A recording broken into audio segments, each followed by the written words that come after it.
Python is very popular right now, mostly because it is simple and easy to learn. You can use it for many different things, like data science and machine learning, web development, scripting, automation, etc. In this video, we'll show you 8 quick refactoring tips that will make your code look much cleaner and more Pythonic.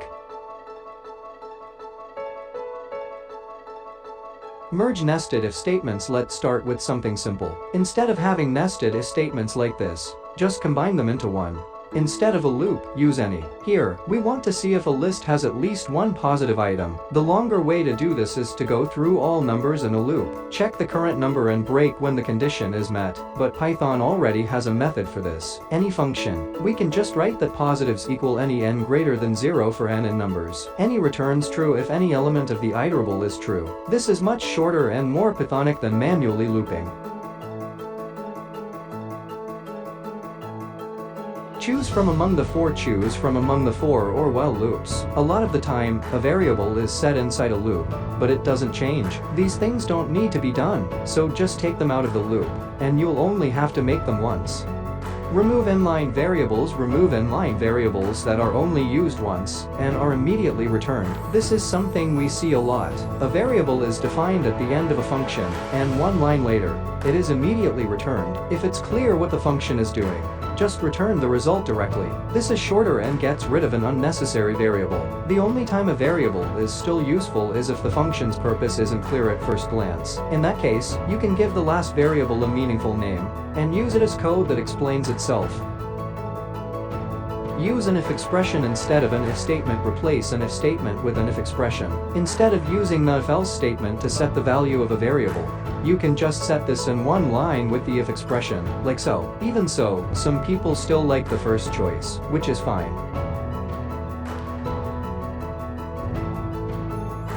Add a guard clause, a safety net. When you first look at this code, it's hard to tell what's going on, because there are a lot of if-then-else statements and indents. However, if you look more closely, you might notice that the first if statement covers almost the whole function code. The corresponding else clause is at the end, where we just return false. This else clause can be moved to the beginning. In this case, the condition is if not is instance, and then we return this is.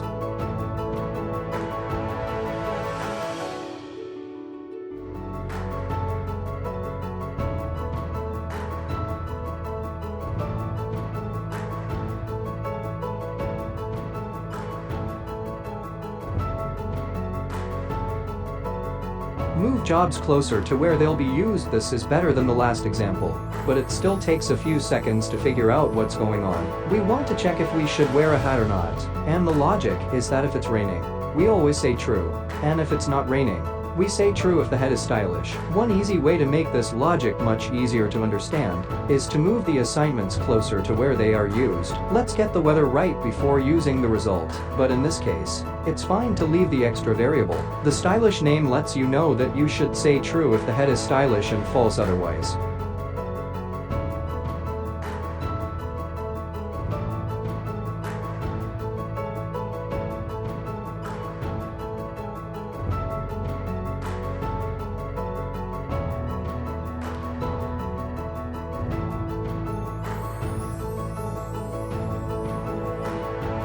Make sequence checks easier. This is another thing that we see a lot. When you need to check if there are elements in a collection, like a list, you don't have to write if the length of your list is greater than 0. Instead, you can just say if your list. This is the way that PEP 8 recommends, and it's also called truth value testing. It is possible because empty sequences and collections are evaluated as false in Python. This can be used with strings, tuples, lists, dictionaries, and sets. As I said at the beginning, there is an extension for VS Code and PyCharm that helps you find these refactoring patterns. This new feature is magic. Sorcery is a free add-on that is easy to install.